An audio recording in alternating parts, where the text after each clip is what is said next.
Assalamualaikum warahmatullahi wabarakatuh. Shalom, Om Swastiastu, Namo Buddhaya, salam kebajikan bagi kita semua.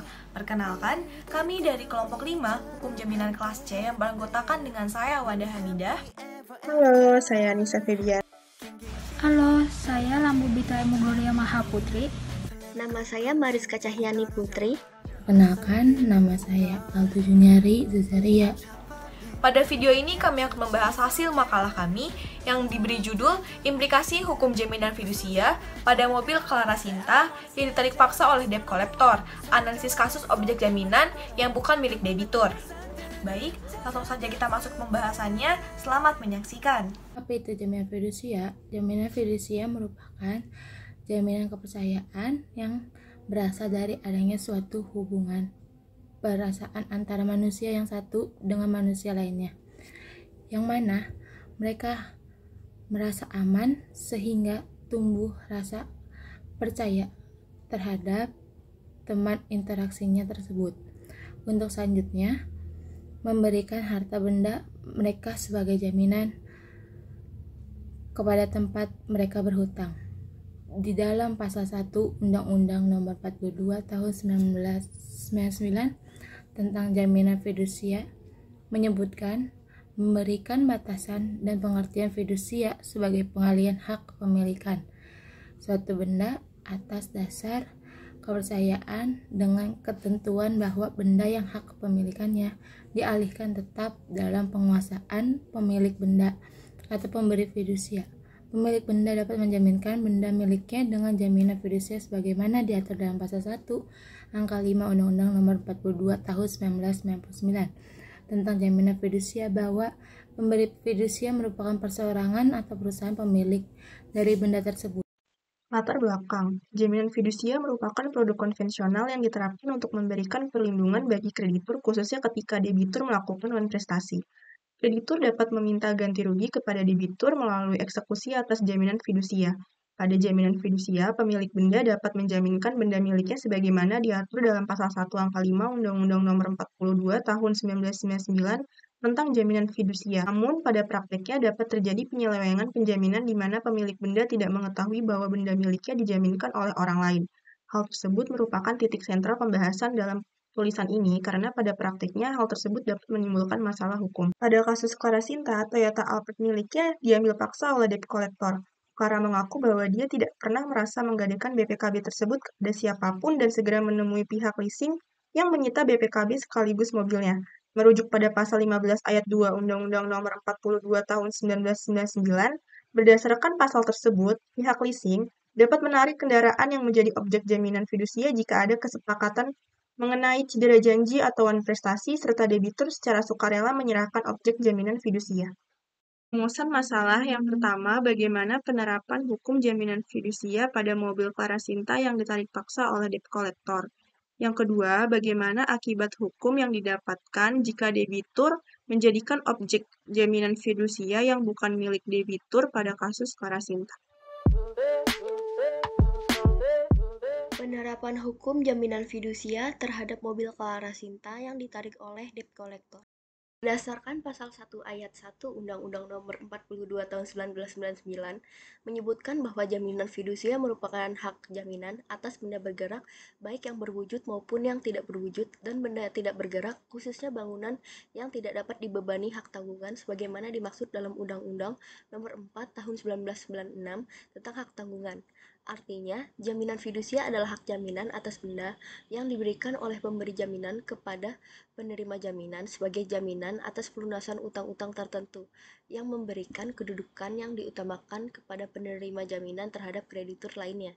Merujuk pada kasus Clara Sinta, penerapan hukum jaminan fidusia terhadap mobil Clara Sinta yang ditarik oleh debt collector harus mematuhi ketentuan peraturan perundang-undangan.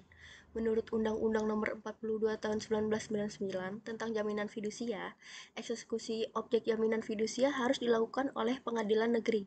Pihak kreditur dapat menarik kendaraan yang menjadi objek jaminan fidusia jika kesepakatan atau pengakuan menjadi cedera janji atau wan prestasi, serta debitur secara sukarela menyerahkan objek jaminan fidusia. Hal tersebut juga dipertegas kembali merujuk pasal 29 Undang-Undang Nomor 42 Tahun 1999 yang menyatakan apabila debitur atau pemberi fidusia cedera janji, eksekusi terhadap benda yang menjadi objek jaminan fidusia dapat dilakukan dengan cara yang pertama, pelaksanaan detail eksekutorial sebagai dimaksud pada pasal 15 ayat 2 oleh penerima fidusia, lalu penjualan benda yang menjadi objek jaminan fidusia atas kekuasaan penerima fidusia sendiri melalui pelelangan umum serta mengambil pelunasan piutang dari hasil penjualan.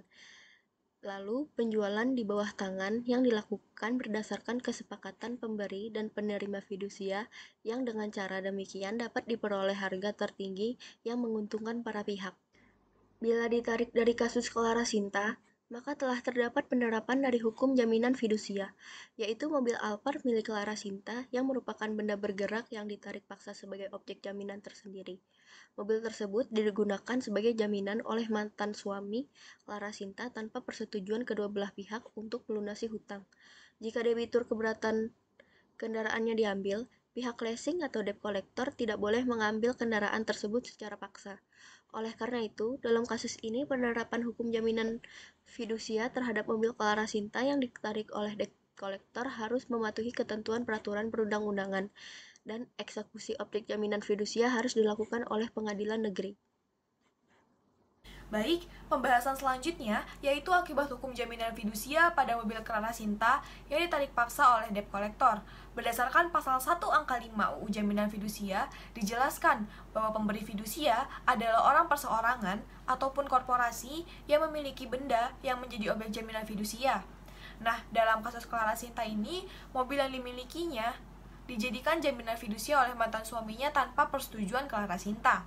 Diketahui juga bahwa mobil tersebut sudah dimiliki oleh Clara Sinta sebelum pernikahannya, sehingga mobil tersebut tidak termasuk harta bersama yang diperoleh selama perkawinan berdasarkan pasal 35 ayat 1 UU Perkawinan. Selanjutnya, pada pasal 1 angka 9 UU Fidusia dijelaskan mengenai definisi debitur, yaitu pihak yang memiliki utang berdasarkan perjanjian ataupun undang-undang. Oleh karena itu, agar perjanjian fidusia ini berlaku secara sah dan sesuai dengan ketentuan yang berlaku, maka Clara Sinta lah yang seharusnya menjadi debitur atau pihak yang memiliki utang.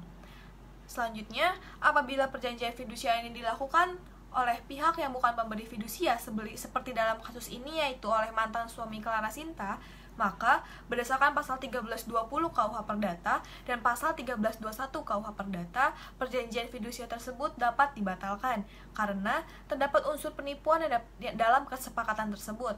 Mantan suami Clara Sinta mengaku sebagai pemilik benda ataupun objek jaminan kepada debt collector, padahal mobil Alphard itu sendiri yang difidusiakan adalah milik Clara Sinta. Namun, untuk membuktikan penipuan tersebut harus ditempuh melalui proses hukum pidana berdasarkan pasal 378 KUHP yang berbunyi, barang siapa dengan maksud menguntungkan diri sendiri ataupun orang lain secara melawan hukum dengan memakai nama palsu ataupun martabat palsu dengan tipu muslihat ataupun rangkaian kebohongan menggerakkan orang lain untuk menyerahkan barang sesuatu kepadanya atau supaya memberi hutang maupun menghapuskan hutang, diancam dengan pidana penipuan dengan pidana penjara paling lama 4 tahun. Selain itu, dapat dianggap melanggar pasal 35 UU nomor 49 tahun 99 tentang fidusia yang berbunyi, setiap orang yang dengan sengaja memalsukan, mengubah, menghilangkan, ataupun dengan cara apapun memberikan keterangan secara menyesatkan yang jika hal tersebut diketahui oleh salah satu pihak tidak melahirkan perjanjian jaminan fidusia, dipidana dengan pidana penjara paling singkat 1 tahun